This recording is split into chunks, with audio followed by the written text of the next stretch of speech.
মেয়েদের উদাহরণ হচ্ছে রাতের মতো, আর ছেলেদের উদাহরণ দিনের মতো। দেখবেন দিন যখন রাতের মধ্যে প্রবেশ করে, মানে যখন সন্ধ্যা হয়, দিন যেন তাড়াহুড়া করতে থাকে, কবে আমি রাতের কাছে যাব, রাতকে সে আলিঙ্গন করে। আবার ফজরের সময় দেখবেন যে ফজরের সময় ফজর হতে সময় লাগে, আস্তে আস্তে ফজর হয়, কারণ সারা রাত দিন রাতের কাছে ছিল। এখন রাত দিনকে যেতে দিতে চায় না, সে আঁকড়ে ধরে রাখতে চায়, কিন্তু দিনকে বেরিয়ে যেতেই হয় তার কাজে। এই জন্য আস্তে আস্তে আস্তে দিনটা চলে যায়।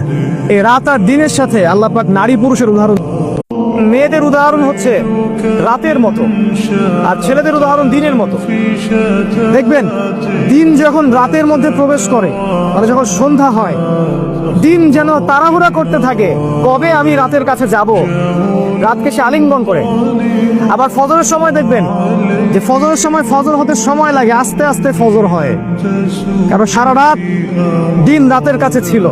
এখন রাত দিনকে যেতে দিতে চায় না, সে আঁকড়ে ধরে রাখতে চায়, কিন্তু দিনকে বেরিয়ে যেতেই হয় তার কাজে। এই জন্য আস্তে আস্তে আস্তে দিনটা চলে যায়। এই রাত আর দিনের সাথে আল্লাহ পাক নারী পুরুষের উদাহরণ।